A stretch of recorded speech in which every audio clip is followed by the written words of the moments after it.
जैसे शमशान हो माने खड्ड है। और दोस्तों पता नहीं ये क्या हो रहा है। ये बिल्कुल ऐसी घटना हुई है जैसी 2013 में केदारनाथ में जो त्रासदी हुई थी, सेम हुआ। तो उसके पैरों तले जमीन खिसक गई, उसके 12 परिवार के लोग उसमें बह चुके हैं जिनका कोई पता नहीं है। थोड़ा डर के रहिए, हिमाचल आइए तो लेकिन सावन के बाद ही आइए। क्योंकि नमस्कार दोस्तों, कैसे आप सब? आई होप आप सब मस्त होंगे और स्वस्थ होंगे। तो फ्रेंड्स, आज की वीडियो में हमारे रामपुर समेज गांव में एक बहुत ही बड़ी दुर्घटना हुई है। बीती 31 जुलाई की रात को समेज गांव में 25 मकान बह गए, जिसमें 36 लोग लापता है और 3 लोग इसमें कुल्लू के बताए जा रहे हैं और 32-33 लोग शिमला डिस्ट्रिक्ट के समेज गांव से बता रहे हैं, जिसमें 6 बच्चे भी हैं, स्कूली बच्चे जो +1 +2 में होनहार बच्चे हैं बेचारे, उनका भी कोई पता नहीं, सब लापता है दोस्तों। और अपनों की तलाश में वहां पे लोग बहुत आ चुके हैं, गांव में गिड़गिड़ा रहे, रो रहे अपनों के कि भाई कहाँ गए। एकदम समेज गांव बिल्कुल ही सूना हो गया है, शमशान की तरह दिख रहा है। पहले इतना खूबसूरत समेज गांव लगता था, लेकिन अब जाके देखो तो बिल्कुल ही वो वहाँ पे ऐसा लग रहा है जैसे शमशान हो माने खड्ड है। और दोस्तों पता नहीं ये क्या हो रहा है।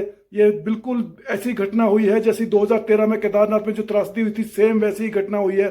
तो क्या, जैसे कि हम 2013 में लोगों का कहना था कि जो केदारनाथ यात्रा है उसमें पिकनिक स्पॉट बना दिया है लोगों ने, टूरिस्ट प्लेस बना दिया है। तो क्या समेज गांव में भी जो घटना हुई है बीती रात को, 31 जुलाई की रात को और 1 की सुबह को 12:30 और 12:30 के मध्य, तो क्या लोगों का ये मानना है कि समेज गांव से ही वो यात्रा होती थी, बड़ी पवित्र यात्रा होती थी, नंगे पैर वो यात्रा की जाती थी।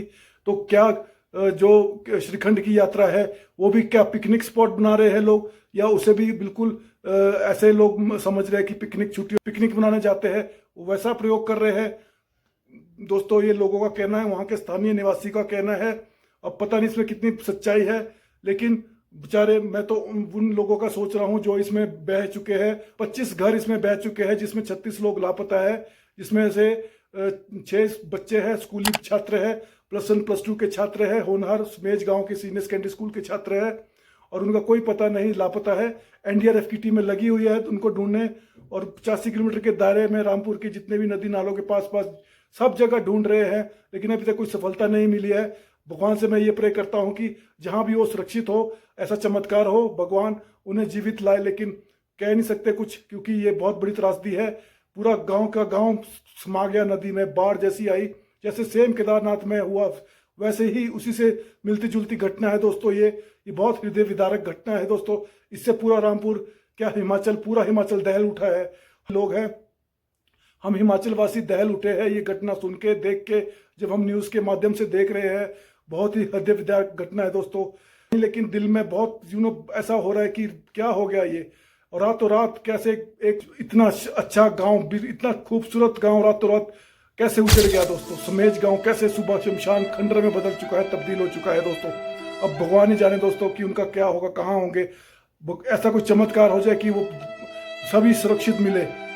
भगवान अगर है तो ऐसा हो जाए यार, क्योंकि उसमें 6-7 स्कूली बच्चे भी हैं, और एक का तो पूरा परिवार है, उसमें 12 लोग हैं। उनके गोपाल नाम का एक व्यक्ति है, और वो अपने बेटे के साथ कहीं बाहर किसी काम के सिलसिले से गया हुआ था, और जब उसे मालूम हुआ तो उसके पैरों तले जमीन खिसक गई। उसके 12 परिवार के लोग उसमें बह चुके हैं जिनका कोई पता नहीं है। लोगों का वहाँ पे रो रो के बुरा हाल है।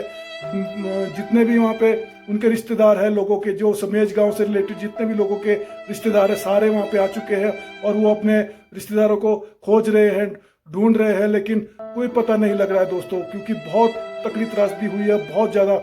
इतना 50 मीटर की ऊंचाई तक इतना पानी आया, 1000 गुना वो जो बाढ़ आई है वो 1000 गुना तेज आई है। यानी कि लोगों का कहना है वहाँ के कि इतनी खतरनाक बाढ़ जैसी केदारनाथ में त्रासदी हुई थी, सेम वैसी ही हुई है। तो अब देखना ये होगा कि वो बचते हैं लोग कि नहीं, उनका पता है क्या है, कहाँ फंसे हैं, अगर कुछ तो पता लगे। लेकिन एनडीआरएफ की टीम कर रही है अपना काम। हमारी हिमाचल सरकार बहुत अच्छे से काम कर रही है। डीसी पहुंच चुके हैं, एसपी पहुंच चुके हैं, सब पहुंच चुके हैं। पूरा वहाँ पे प्रशासन है, पूरा रामपुर का प्रशासन लगा हुआ है। तो अब पता नहीं दोस्तों क्या होता है, आगे की रिपोर्ट न्यूज़ से ही पता लगेगी। लेकिन जो भी हुआ दोस्तों, ये बहुत ही हृदय विदारक घटना है। अब इसका मुख्य कारण क्या बोल सकते हैं हम? कुछ नहीं कह सकते। कुछ कईयों का कहना है, बुद्धिजीवी लोग कह रहे हैं कि जैसे कि केदारनाथ की 2013 की जो त्रासदी आई है, वो इसीलिए आई थी कि वो लोगों ने वहाँ पिकनिक स्पॉट बना दिया था। तो क्या श्रीखंड यात्रा भी पिकनिक स्पॉट बना रहे हैं लोग, ये कहना है वहाँ के स्थानीय लोगों का। अब पता नहीं इसमें सच्चाई कितनी है दोस्तों, हम कुछ नहीं कह सकते इसके बारे में, लेकिन ये तो एक आपदा है, ये प्राकृतिक आपदा है।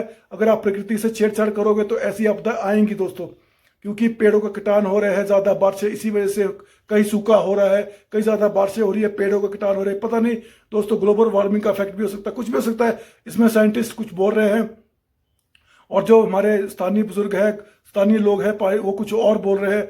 अब इसमें सच्चाई तो भगवान ही जान सकते हैं, ये तो भगवान के हाथ में है। हम तो कठपुतली है दोस्तों भगवान की, कभी भी कुछ हो सकता है दोस्तों। तो इसीलिए मैं कहता हूँ, जिंदगी में तेरा मेरा कुछ नहीं होता दोस्तों, अपने साथ सबसे प्यार से रहो। कभी भी जिंदगी आपकी छीन सकती है, कभी भी जिंदगी का कोई भरोसा थोड़ी ना है दोस्तों, कभी भी जा सकती है। इसीलिए कहते हैं कि प्यार से रहो, जब तक अपनी जिंदगी है अच्छे से रहो, सबसे मिलो बांटो, प्यार रहो, प्यार बांटो, प्यार लो। तो ऐसा नहीं, द्वेष मत रखो यार एक दूसरे से, जैसे हम होते हैं ना इंसान, तेरा मेरा, वो जब तरक्की कर रहा है वो जलते हैं, ऐसा कुछ नहीं है दोस्तों। देखा ना, समेज गांव बिल्कुल शमशान बन चुका है, इतना हरा भरा गांव था, इतना खूबसूरत गांव था, और एक ही रात में चुटकियों में वो खत्म। तो यानी कि इंसान की वैल्यू कुछ नहीं, जिंदगी का कोई पता नहीं दोस्तों, पल में खत्म। देखा ना त्रासदी, एकदम कैसे प्रलय आई और खत्म, और ऐसे ही दुनिया का प्रलय होना है एक दिन। तो इसीलिए अच्छे कर्म करो, अच्छे लोगों से बात करो, अच्छे से प्यार से अपनी फैमिली से, रिश्तेदारों से, दोस्तों से, सबसे प्यार से रहो दोस्तों। कुछ नहीं ले जाना इस दुनिया से, है ना, कुछ नहीं, खाली हाथ आया खाली हाथ जाना है। लेकिन दोस्तों जो भी हुआ बहुत बहुत ही भयानक हुआ दोस्तों, बहुत ही बुरा हुआ। उन बच्चों का सोचो और उन परिवारों का सोचो जो बह गए, उनका कोई पता नहीं, रातों रात सो रहे थे बेचारे, और रातों रात कुछ नहीं बचा दोस्तों। घर के घर बह चुके हैं, 25 घर थे जिसमें 36 लोग लापता हो चुके हैं। और उन बच्चों का सोचो जो इतने होनहार थे, कहते 4 तो नेशनल खेल चुके थे उनमें से। पता नहीं दोस्तों ये क्या है, जिंदगी बहुत ही अविश्वसनीय है, कुछ भी हो सकता है। तो भगवान से प्रे करते हैं जहां भी वो सुरक्षित हो, ऐसा चमत्कार हो जाए। लेट्स प्रे टू गॉड दोस्तों। तो दोस्तों ये बहुत ही हृदय विदारक घटना थी, और जब से मैंने सुनी है तो अब डर ही लग रहा है कहीं बाहर जाने से, क्योंकि अभी प्रेडिक्शन है 4-5 दिन और हैवी बारिश होनी है।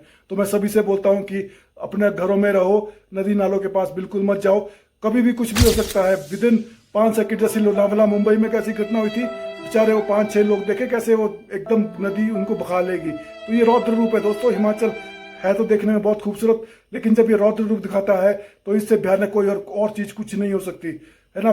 पलक झपकते ही नदी नाले विशाल काय समुद्र में, यानी कि बाढ़ में तब्दील हो जाते हैं, कब पता ही नहीं चलता दोस्तों। इसीलिए थोड़ा डर के रहिए। हिमाचल आइए तो लेकिन सावन के बाद ही आइए, क्योंकि जब बारिशें होती है, बादल फटते हैं, तो ऐसे काम होते हैं दोस्तों। तो दोस्तों अपना ख्याल रखें और अपने परिवार का ख्याल रखें।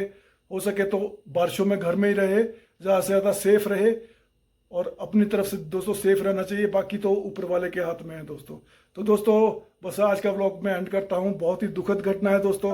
दोस्तों मैं ये व्लॉग एंड करता हूँ अपने दुखी मन से, और आशा करता हूँ कि जहाँ भी वो सुरक्षित निकले, और जो NDRF की टीम है उनको जल्दी से जल्दी परिणाम हासिल हो। लगे हुए हैं बेचारे, बहुत ज़्यादा मेहनत कर रहे हैं, हमारी सरकार बहुत अच्छा काम कर रही है, वहाँ सभी आ चुके हैं, और वहाँ आसपास के गांव के लोग, बहुत ज़्यादा लोग इकट्ठा हो चुके हैं, कई अपनों की तलाश में रो रो के बुरे हाल है दोस्तों। और दोस्तों कुछ नहीं, हम तो इंसान है, कुछ नहीं कर सकते। तो थैंक्स फॉर वॉचिंग गाइस, मिलते हैं नेक्स्ट व्लॉग में, तब तक के लिए बाय बाय, जय हिंद।